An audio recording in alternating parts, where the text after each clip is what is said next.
You are listening to That Hoarder Overcome Compulsive Hoarding, combating stigma since 2021. I wanted there to be a podcast about hoarding disorder from somebody who hoarded rather than a professional. That didn't exist, so I created it. And that's this podcast that you're listening to now. Subscribe to the podcast and find my social media links, episode transcripts, and every link that I mention at overcomecompulsivehoarding.co.uk. Finally, I am not a doctor. I'm just a hoarder doing her best. So do seek professional support if and when you need it. So I am here with Sam, who is not using their real name in this episode. They are 28 and grew up in a hoarded home. They are here to talk about the experience of growing up with a mum who hoards, how this affected their childhood, and how it affects them now. Whether you are listening because you hoard or because you know people who do or work with people who do, the perspectives of people like Sam are so vital to hear, because as much as we don't want to think that we might be causing other people pain or harm, we need to be receptive to the idea that we might be. So, Sam, how are you? Yeah, I'm not too bad. I've been a little bit stressed recently with my work and personal life stuff, but having a bit of a break. So taking my time, relaxing, enjoying myself, eating some rubbish food, laying on my sofa, that kind of thing. Excellent. So you got in touch because you grew up in a hoarded home. Could we start with you talking a bit about what your upbringing was like? Yeah, sure. So I would say kind of my childhood was quite claustrophobic and kind of anxiety inducing. Everything was kind of closed in. And like, I think about it almost like, because obviously there's less space in a hoarded environment, but there's also kind of less space for you to kind of feel like you're able to exist freely and move around. You kind of feel quite contained, but also not just the space, also your emotions and how you feel and how you get to process things. So it was a lot of just kind of not really being able to express myself in the ways that I feel like other people without that lived experience would have been able to express themselves. Like lots of negative feelings about myself. And yeah, a lot of dealing with shame as well around my lived experience and kind of comparing it to other people and being like, oh, like I think when you're younger, you kind of think like subtly, you don't really get to analyze it as much as when you're kind of an adult. You kind of think, oh, I'm just wondering kind of what the difference is here and why I feel like this and why I actually live like this, rather than really getting to take a step back and be like, oh, this is what's happening here, if that makes sense. It does. When you grow up in a home, that's your normal situation, and you don't have the mental space to look at it with any objectivity, really. Yeah, I think so. I think that's sometimes there's kind of humor in that as well, because you're like, it seems so wild to me that I was just kind of operating quite regularly in these kind of circumstances. Like I remember thinking it was kind of fun, like my house was a bit like an obstacle course, but obviously that's quite sad when you're looking back at it, but it was genuinely like it was a fun thing for me to do, like trying to navigate my house. Oh, I got to jump over this pile. Oh, look at this. Like, yeah, just like every day is a bit of a game. But in other senses, like if you've got less space, it kind of leads to more conflict as well, because there's like every space is a shared space. Like we didn't have a dining room, so there was nowhere for us to eat. All of our kind of doors, well, a lot of the doors, like including the bathroom and some of the bedrooms, they wouldn't be able to shut, so you would get like no privacy or less privacy than you would expect. So it was a bit like almost like watching The Sims, like everybody has a view of everyone else, and you just kind of you just got to put up with everyone else's moods and things like that, because there's nowhere for you to kind of shut yourself away, if that makes sense. It does. And that kind of privacy is so important especially as you become like a preteen and a teenager. You're very self-conscious. You're very conscious of, your body's changing, your life's changing. You've got homework to do. You're in a mood. Sometimes you Mm. just need to close the door. Yeah, I definitely think that. I think because I don't think that people really understand how much hoarding affects young people or like family members. I don't think I could name a single aspect of my life that wasn't affected by hoarding. So that could include like my self-esteem is a big one, like, feeling good about yourself, feeling like you're able to kind of take care of yourself. Like the concept of self-care was like wild to me. Like the thought of me having like a bubble bath or something like that when I was a teenager, or just, yeah, basic things like feeling good about yourself, telling yourself that, oh, like, yeah, I've got these things that I feel that I'm actually really capable at. It's just there was a lot of negativity, and I don't think I realized it at the time, but I think that, well, there's like science and I think data to back up that if you live in kind of an environment like that, it does kind of lend itself to depression and just general negativity because there's not much positivity around you that you can see. So that did really affect the way that I viewed myself, I think. And when you were out of the house, when you were at school or at a friend's house, did your home environment still affect how you felt about yourself or how you moved about the world when you were out of the house? Yeah, I think so. I mean, especially with school, like I remember my lived environment, yeah, it really had an effect on my ability to do school well and to concentrate and my organizational skills. Well, they still are to this day pretty terrible, which kind of really makes sense when you think about it. Like if your home isn't organized, and like when people on social media will say like, oh, if you organize your desk like this, like you'll be able to study really well. And I was like, first of all, I don't have a desk. I have nowhere to kind of exist calmly or peacefully to be able to do anything. When I was in school, I remember I had my A levels and I basically lost all of my study materials in the in amongst the hoard. And I remember I remember the teacher asking me how I've been, just like, people in England say that, oh, how are you? Like, just kind of a flippant question, doesn't really mean anything. But I really wanted to tell her, oh, I'm not really doing great because I don't have any of my study materials. But I just thought it's such a ridiculous thing that doesn't really even feel like it's something that actually would be reality or would actually affect someone. So I remember just being like, ah, never mind, so I just kind of scrapped through and got all of the stuff that I could find online to scrape by, basically. So that would be how it affected my schoolwork.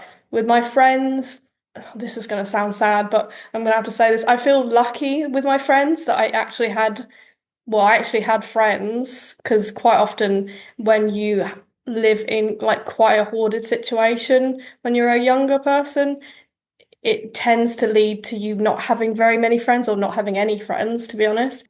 But I remember when my friends would come to my house, I would like before they'd entered in the door, I'd like have my little speech. I'd be like, okay, so this is why my house is like this. This is what's going on with my mum.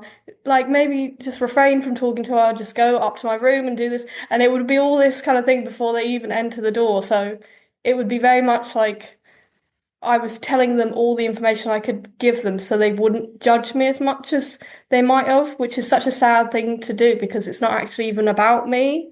Like it actually had nothing to do with me, but I still felt like I was kind of advocating for my mum, being like, this is why, da, da, da. Obviously, it was probably a terrible explanation with my little knowledge of hoarding at that time. But yeah, I tried my best, I think.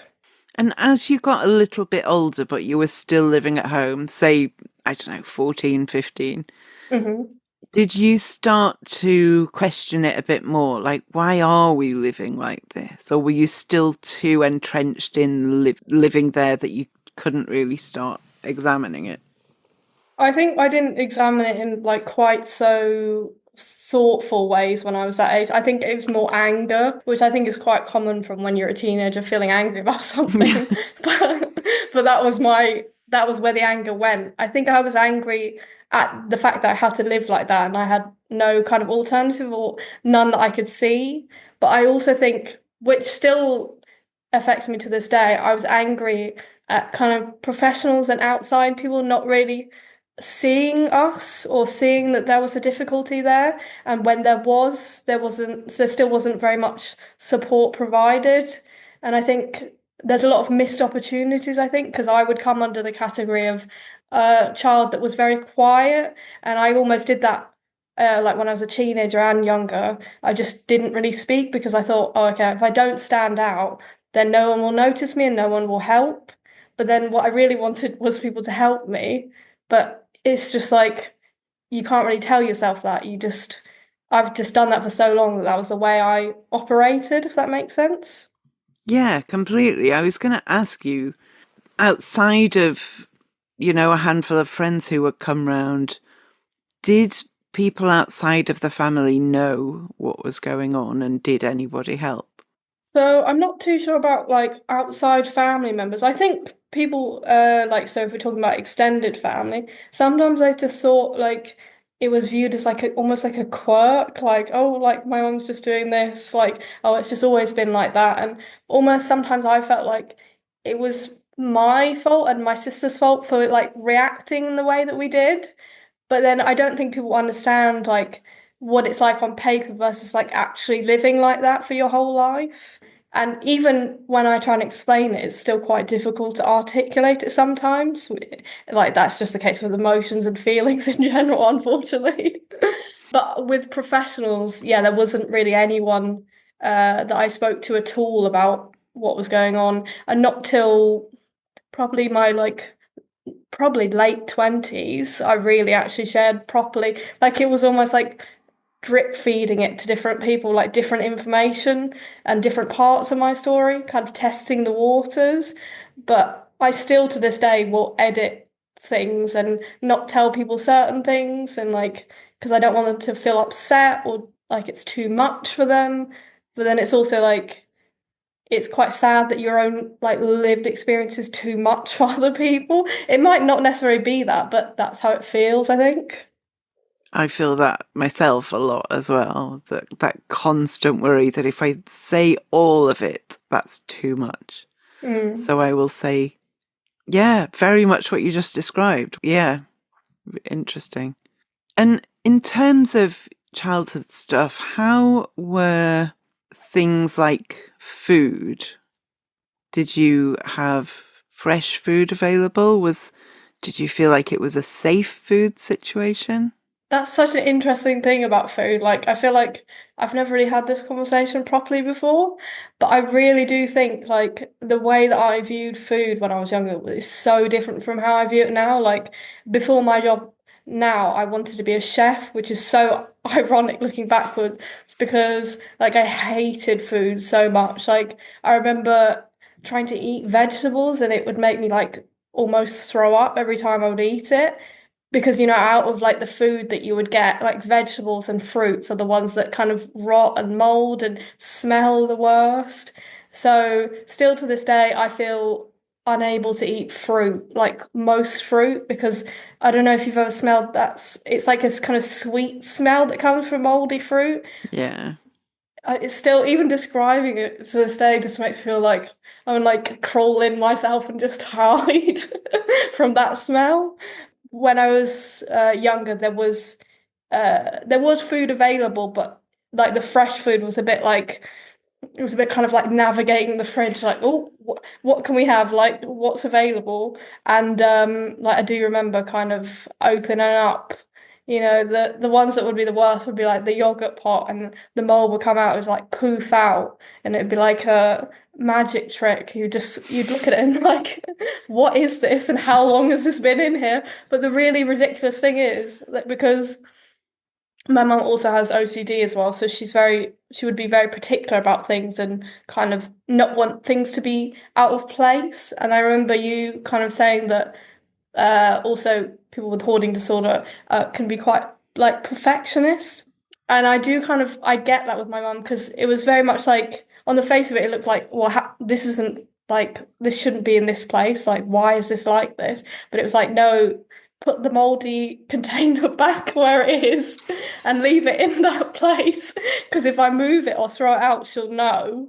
And it's like it's almost like that little hovering presence over you, like don't touch anything. Everything is where it should be, even the most horrible things. You just have to leave it, and hopefully one day it will get removed out of the fridge. We'll see. So yeah, it was quite like that, and also like within the fridge as well. And I think this is quite the case, like when you're eating off something that's dirty itself as well. So like the actual fridge itself was kind of, you would look at it and be like, I don't really want to eat anything out of that. So it gives you like that complex of food being like, I don't really want to touch anything in this, even the things that aren't gone off. So yeah, I really had to kind of rebuild my relationship with food and learning how to enjoy it, which is so weird to me because now I will like seek out certain foods and I really enjoy it. But it took a long time for me to kind of get to that place. Yeah, I can see why. I can. Tell me about moving house when you were 20. Oh yeah, so my moving house was quite dramatic, I think. I think I got to the point of like that I had to kind of eject myself out of my house. Like it sounds kind of ridiculous, but it was very much like I had to pick a day where my mum wasn't there, and I kind of like chucked lots of stuff out of my window, which sounds really, really dramatic. I don't know why I did that. I could have probably just. Why not? It's like one of those rom-coms where you're getting broken up with and you're chucking out the things out the window.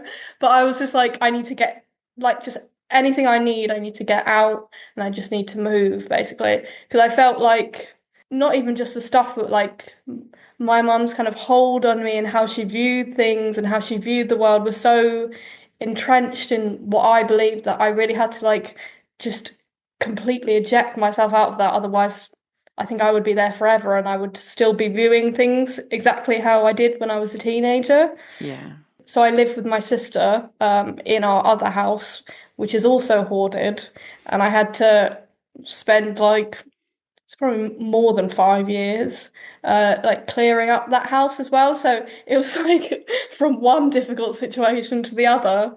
Yeah, it was constantly working basically all the time. It was a bit like having three jobs all in one, but the difference is that when you usually have three jobs, people know you have three jobs. But I had one known job and then two or three secret jobs on the side, if that makes sense. That you weren't being paid for. Yeah. Unfortunately, I think I should be paid for that, but I was not. And did you and your sister get that house to a place where you felt more comfortable in it? Yes, well, I'm sitting in it right now, so Oh, is that hopefully the it should same be. one? Amazing. Yeah. So yeah, I mean, most of the rooms are like apart from the attic now and the garage as well is like livable. I mean, it's not perfect. There's like DIY stuff that needs to be done, but it's to the point where you can live in it basically. But I'm actually quite sad that I didn't take very many before and after pictures because you obviously know like when things are really stressful and difficult, you just kind of want to get it done. And you've got that like internal motivation because I found that sometimes when I would stop, like I would be like, oh my God, this is far too much work to do. So I just have to keep going. So I didn't actually take many pictures to be like, oh, look, like I did this all myself. This is mad. But yeah, like I have got some pictures and obviously some memories of it. But yeah, looking back, you're like, oh, I wish I could have taken a bit more photos of that.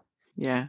That's, I mean, that's an incredibly kind of, there's a lot of trauma and difficulty in those first 20 years plus more Hmm. because these things don't stop when you move out, unfortunately. You are now no longer living in somebody else's hoard. But how does that upbringing, not just in a hoard, but also with a parent who was quite unwell, how does that affect you now as an adult? I think I'm still learning how it affects me. Like, but I do think that it's affected me in every part of my life. So I think it affects, again, my ability to organize myself. my likelihood to burn out or struggle with my own mental health. That's such a big part of it. Like, there's so much I can look back on and be like, well, that was really difficult. That was awful. That was traumatic. And I have to kind of like recenter myself and like obviously allow myself to look back, but also to look forward as well, which is quite difficult, I think, sometimes. There's also things, yeah, like ability to take care of myself. That's really difficult. Having time for myself as well. I feel like a lot of my available time that could have been spent on like improving myself, hobbies or learning a language or whatever, like things that other people would might be able to do, it's been kind of sucked up with like dealing with another person's hoard, which is such a weird thing to like a weird sentence to say. But yeah, and like also money as well, like the amount of money I've spent on like DIY stuff, skips, like because you don't really get any help or very little help, and it's quite difficult to ask for that help around financial support with these kind of things. So it's just kind of like from the moment I could have a job, I got a job.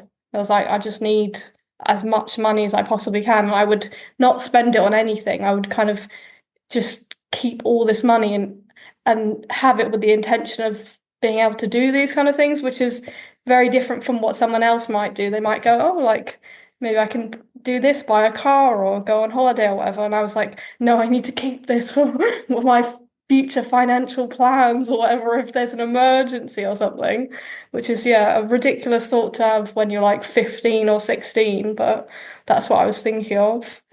I also think shame is a really big one as well, like feeling different from other people and feeling like your lived experiences are so just extraordinarily different from other people, which I know is actually not that so much of the case anymore. Like I know that there's people out there, including people that are probably listening to this podcast that have the same experience as me.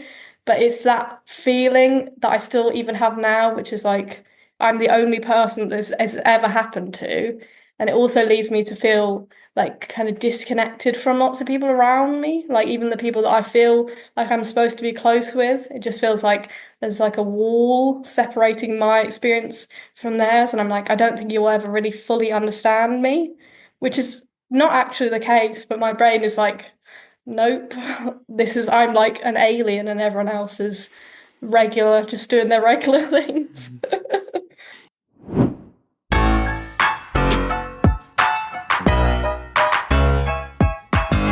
Do you have a business that would benefit from advertising to thousands of dedicated listeners with an interest in mental health and home organisation? Therapy services, professional organisers, self-help stuff or organising services could all be helpful for my listeners. So get in touch if you'd like to chat about the options or go to overcomecompulsivehoarding.co.uk/sponsor. You, in your work, support young people. Do you think your own upbringing led you to the work you do? Yes, I definitely do think that it led me to do the work that I do. Basically, I've been doing this job since I was a child. I just was not paid for it. It's exactly the same job. It's supporting someone. And that is what a young carer is. And I didn't know I was a young carer till I was an adult, basically, and am still a carer. Ironically, I started working with young carers to find out that I was one myself. I was like, oh, that's me. Like, okay, interesting. And you find that quite a lot of people that have caring responsibilities have no idea that they have it or that it's different from anyone else. So I think there's a lot of motivation, like internal motivation with me to be able to support other people. And I think that because of my lived experiences and not feeling heard, to be able to provide someone a space to be heard is so like meaningful. It's like meaningful beyond words, I think. I don't think you can really put it into words what that actually does mean. It's very like, yeah, internally motivating and it just feels really lovely to be able to give that to someone, especially young people, because it's like such a formative part of your life. Like if you do have that one person that's there to listen to you versus having no one, it makes such a huge difference, I think. Yeah, immense. And for anyone who's not familiar with the term young carer, it's basically a young person with caring responsibilities, isn't it? Often for a parent, Mhm. sometimes a sibling. And this is young people who do incredible things, often through necessity and often to some degree to their own detriment. And so that additional support from somebody like you is invaluable and is support I wish that had been available to you as well. Yeah, that is one thing that it does feel like there's really lovely things to doing this kind of job, but there's also really difficult things as well. It's like battling with that feeling of, oh, like what would it have been like if I had this, this, or this? But then I'm like, well, I actually can't know what that would be like. And also sometimes actually it might have been worse. For example, I always think like, what would happen if I did have social services intervention? Would that have been better or would that have been worse? Like, would I have been taken away from my parents? I have no idea. It's like that unknown, isn't it? And sometimes that's actually more destabilizing for a person or just more like different. It's not better or worse, it's just you'd be going in a very different direction. So, yeah, I think about that a little bit, but I also try not to think about that too much because I also think that like all of my lived experience makes me who I am now.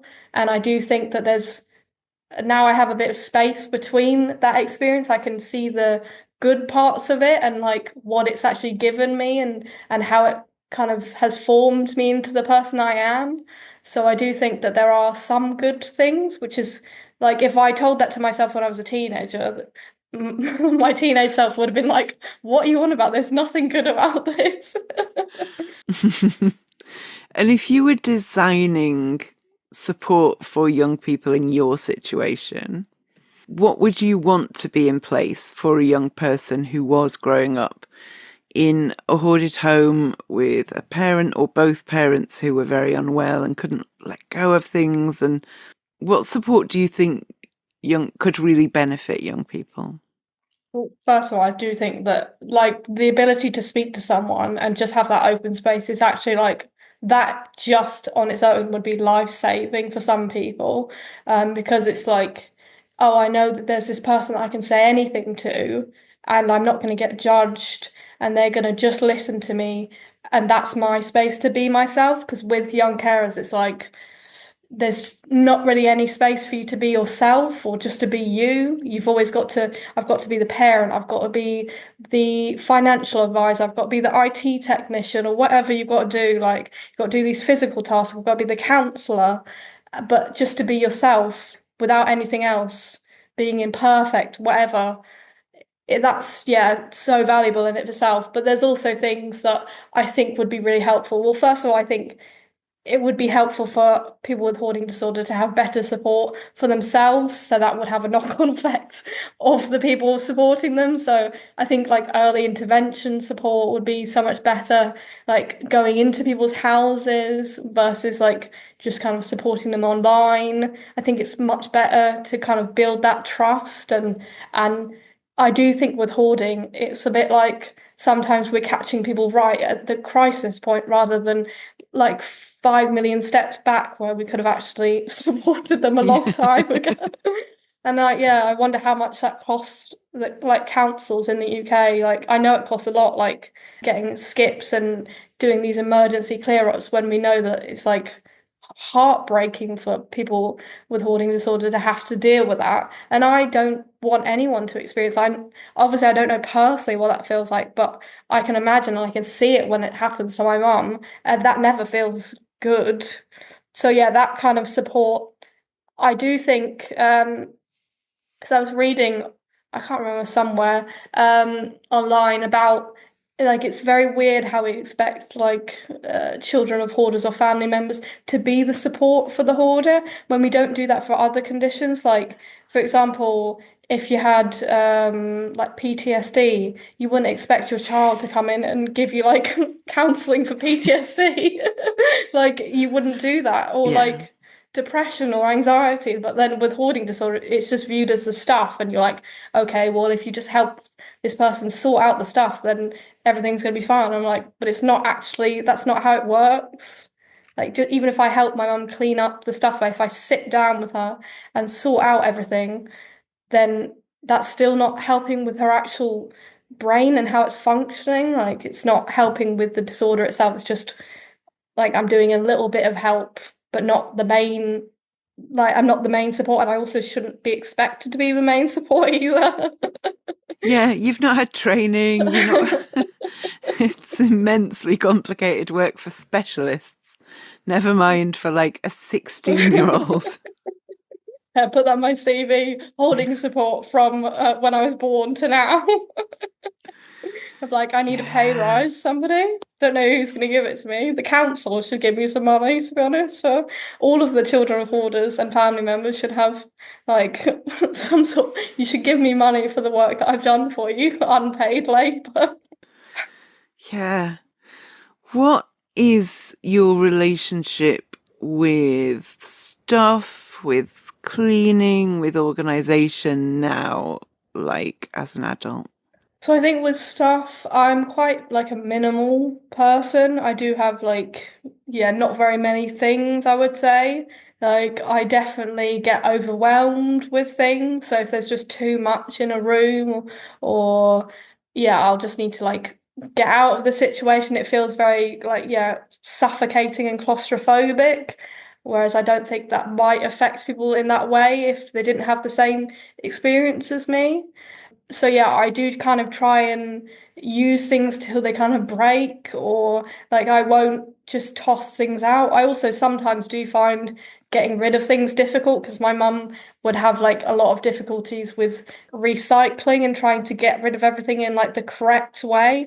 But you obviously have to be like, actually, this can't be recycled. I just have to throw it in the bin. So I have to have those conversations with myself. But I don't overall, I can throw things away, and I don't see myself having the same kind of mindset as my mum, but I do see myself as being affected by stuff. And I don't think it would be possible for me to not be affected by stuff at all in any way. But as far as cleaning, I think cleaning's the one that's more interesting because I do actually think that children of hoarders view cleaning in a very interesting way sometimes. Like my sister has the same thing as me. So I'll be cleaning something, and then sometimes if I'm not feeling great, I'll start to kind of view that dirt as like an extension of myself. I'll be like, oh, look, there's like a tea stain on the floor. Disgusting. Oh, I'm disgusting. And it kind of feels like it's kind of seeping into me in like a really weird way. And it's hard to describe and really like it's just like a disgusting feeling. And sometimes that can happen with smells, and it just kind of overwhelms your senses and you have to just like I have to back away basically, which sounds ridiculous. Like No, it doesn't. you're like, it's like a tea stain on the floor, and you're like, oh, right, I just need to go away and sit down and then take a bit of time and come back to it. But I also really like cleaning as well. Like, I like the kind of effects on your mood when something feels organized and clean. But I wouldn't say I'm like obsessive about cleaning. Like, I do try and have that balance, but it's a hard balance. It's not a natural balance. That's what I would say that I have. A lot of people learn how to clean and what sprays to use and Mm. how to go about it from, you might be given tasks from being 7 or 10 or 12 to clean the table or do the washing up or something like that. Mm. Were they skills you came out of childhood with, or was that new information you had to learn as an adult? I'm already laughing as you're saying that because I'm thinking of the first time. So my first job was working in like a cafe, and I remember my boss giving me a mop, and I was like, I have no idea how to use a mop. And I was like, I can't say this because it's really embarrassing. So I tried to use it, and obviously, like there's a skill you have to obviously not have too much water. So I was like spraying the water all over the floor, and she was like, what are you doing? Has no one ever showed you how to use a mop before? I was like, no, of course. Like, but really, what I could have said, if I was being honest, was like, there's no floor. Like, I can't mop nothing. There's nothing to mop. If I was going to mop, it would be like this. Like just drop the mop on the floor and then pick it up and then go, okay, that's great. And like, yeah, I didn't learn any cleaning at all, basically. Like, and I think that's the case with lots of people with OCD, like my mum. She has a very particular way of doing certain things. So with washing up, like if I tried to do the washing up or my dad tries to do the washing up, it'd like, no, you did it wrong, just let me do it. So there'd just be no opportunity, even if I wanted to do it would be wrong. So there was a lot of things like that. I was just like, it's too much energy to even try and do it myself. So I didn't learn anything basically. I just had to kind of pick it up by failing at it and not Googling. Yeah, so either there wasn't anything to clean, or it wasn't worth trying to clean the bits that could be cleaned because you'd be told you were doing it wrong. Yeah, definitely. I think that lots of things that you kind of expect to know with cleaning, there's a lot of different forms of cleaning that it just feels like people just instinctively know how to do, that I just kind of had to watch lots of YouTube videos to understand, like, what's this cleaning spray? How do you do this? And also the fact that people love cleaning as well is interesting to me. Like, I think certain parts of cleaning I find more enjoyable than others, but I think certain ones bring up worse feelings. So, for example, like sorting out clothing, I absolutely hate because my mum would hoard a lot of clothing. So, like, going through that just makes me like, I would rather do anything else than sort out my clothing. I'd rather just get rid of it all and have like one t-shirt and then everything's fine. But unfortunately, you can't really navigate your life with one t-shirt. And what about organizational stuff? How's your paperwork? How's your cupboards? How does that work for you?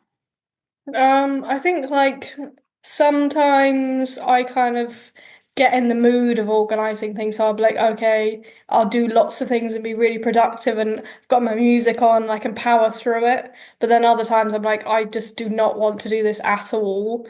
I do think like f physical organization in terms of things I find easier than organizing my time, organizing myself at work or like appointments and things like that.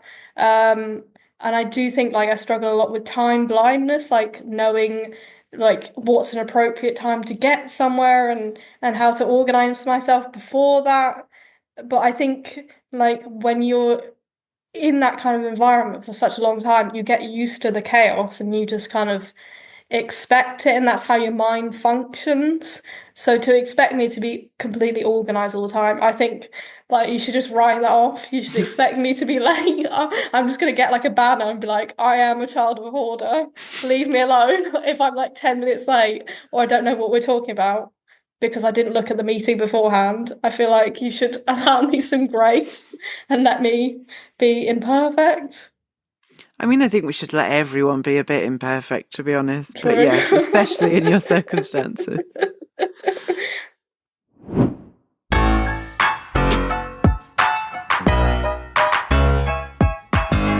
This podcast started as an outlet for myself, but hundreds of thousands of downloads later, it's somehow become much more than that to a lot of people.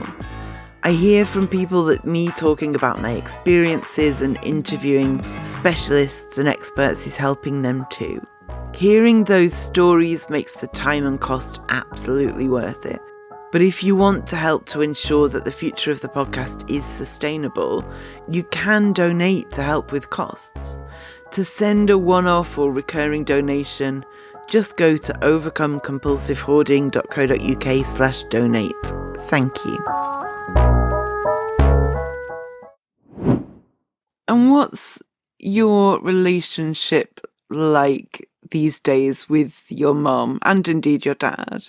So I have quite a complicated relationship with my mum. I think it's also due to the fact that my mum doesn't just have hoarding disorders. She's got obviously she has OCD, anxiety, and depression, and probably other things that are undiagnosed. Like she might have a personality disorder as well.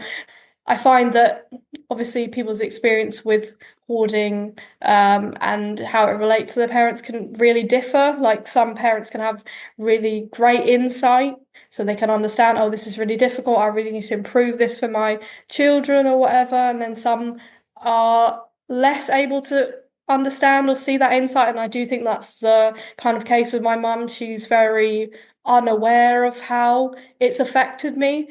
Like I even have had conversations with my mum, and she's been kind of questioning why I've had counselling, which is such an interesting thing for someone to say because it's so evident. Like, if I'm talking about this, like, why would you want counselling? Here it is. This is all the reasons why I would need counselling. So it's kind of almost ludicrous to the point. Like, you can't really have that in-depth emotional conversation with my mum. So it does just feel like she's a person that I want to have support, and I want her to be able to live her life in the way that works for her, and that she's able to have enjoyment in her life and all of those things. But I don't feel hugely connected or close to her because she was so unable to provide me support when I was younger. And like it was very much all about the stuff and kind of everything being put into place and everything being more important than me, which is kind of what I've heard other children of hoarders say, like feeling like you're less important than their stuff, which is such a difficult thing to come to terms with because like valuing things over a human being that really puts you in your place, and it's like Yeah. that's how you kind of navigate the whole world. As far as my dad, I have an interesting relationship with my dad, I guess, because my dad kind of watched it all, and sometimes the person's not actually contributing, but they're just kind of standing there watching things happening. And that's almost sometimes that feels worse because it's like you could have actually supported or helped in certain ways, but you just let it happen and you just kind of allowed it to keep going. So yeah, like that part of it, it feels weird and it feels like we have a relationship, but it's a relationship with that in the background. But you can't always have honest conversations with your parents. Would love to, but like yeah, it's an interesting one of like I know how I feel and I know how that's affected me, but I'm unable to actually kind of have that heard and understood. I can have it heard and understood here, or I can have it heard and understood via a counselor or a friend or whatever. But the actual person that did that and contributed to that doesn't understand it. So it feels like you're very much talking to a blank wall that's not really getting it, which is such a weird concept. Yeah. And if somebody's listening and they are where you were 10 years ago, hmm is there anything you would want them to hear? Yeah, I would probably say that you're really important and you mean something and you're worth something and you have a lot of things to share and give to the world. And I think that's really important to not lose who you are and to really kind of, it sounds cheesy, but yeah, to kind of believe in yourself. And I really do think that that's such a hard thing for children of hoarders to understand, that you're worth being seen, and like outside of the things and outside of the difficult situation, there's something to be seen about you and that you're actually worth something, and like people want to listen to what you have to say and you have really unique experience and something to show. And yeah, I would just want people to have confidence within themselves because that was something that I really struggled with and still to this day do. But I just have to kind of constantly remind myself that there is worth within me. So yeah, that's what I really want people to know, and also to know that you're not alone. And like if you're feeling shame, like that shame shouldn't be part of yourself because it wasn't actually your fault that that happened. But shame is such a difficult thing to kind of, you can't delete it or just push it to the side. You do have to kind of look at it and come to terms with it. But I do think sometimes understanding where that comes from and learning that you're a lot more than just that situation and how you're brought up. There's a lot more to you is really important. But yeah, I would say just kind of keep telling yourself the good parts of yourself and reminding yourself. It's a lot of work to do that, but I do think like doing things like writing down to yourself what's good about yourself and really kind of reminding yourself like that, it definitely does feel like sometimes a bit of a chore. Um, and it also feels a bit weird when you start doing that. Like, it's like, why am I writing down like what's 10 things that's good about myself? It feels really cheesy. But until you kind of really get that more in your mind, you're like, oh, actually, there is good parts to me, and there is something to be said. Like, I do actually have talents and ability to do things. You just have to keep practicing that. So I would say, yeah, do small things like that to remind yourself that there are really positives within you. I think that would be something that I would tell people. That's really beautiful. I love that. What is one habit or practice that has either improved or helped you to maintain your own mental health? Well, yeah, definitely the writing things down, I think, is really helpful. So I do those lists, like things that I'm proud of myself of and things that I should be grateful for. I think gratefulness is such a good one because you don't actually have to have anything that's like crazy. Like it could be like, I'm grateful for the sun shining. I'm grateful that I had a nice piece of toast in the morning. Like it literally could be anything, and it just helps you kind of see the positives in life when that's maybe difficult for you, because it is difficult for people across their life in certain points. And I think you just need to remind yourself that there is something good in your life. Even when it's hard to find, it will be there, even if it's a tiny thing. And the other thing, yeah, is running as well really helps me. Probably not for everyone. There's some exercises that are for certain people and some for others. So I'm not going to suggest that everyone should just start like running a marathon or whatever for your mental health.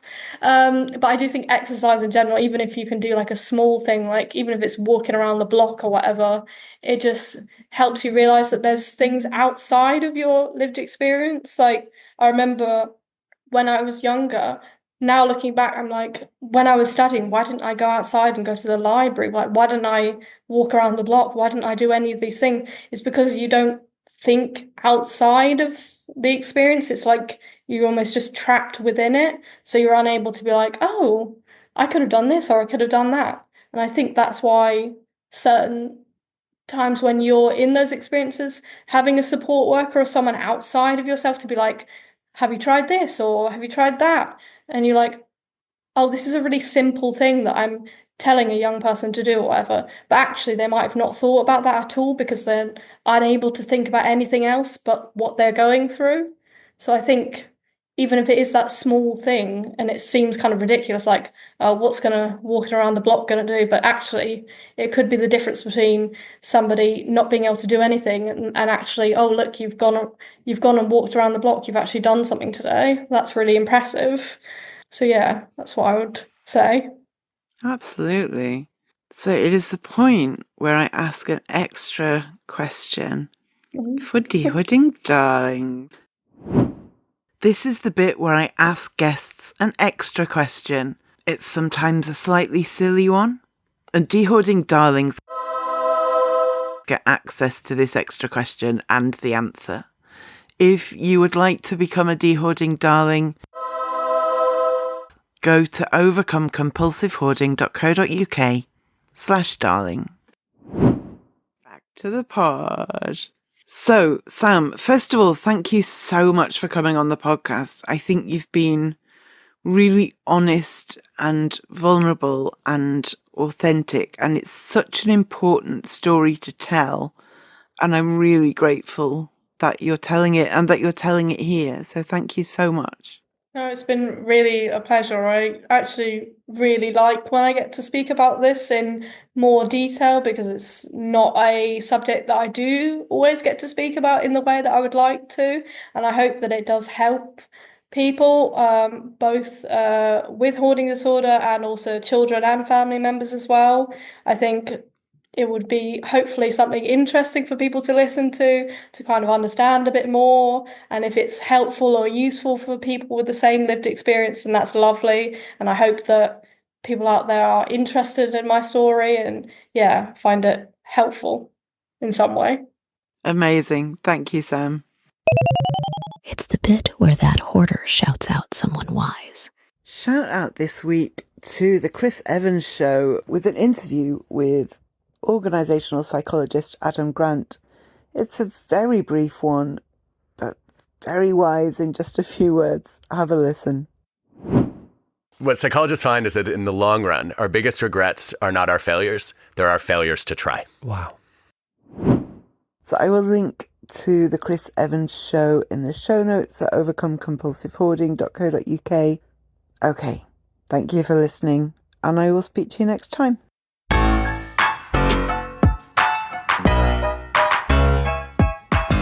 Thank you for listening to That Hoarder Overcome Compulsive Hoarding podcast. It's been a pleasure to have you on board. You can find all the links I've mentioned and a transcript of the episode online at overcomecompulsivehoarding.co.uk. To find out more about how you can support this podcast and the overall project, go to overcomecompulsivehoarding.co.uk/support and do subscribe to the podcast so you make sure you don't miss any future episodes. There may be links in this podcast that earn me money. This doesn't come at any extra cost to you if you make a purchase through those links, and it helps to support the podcast.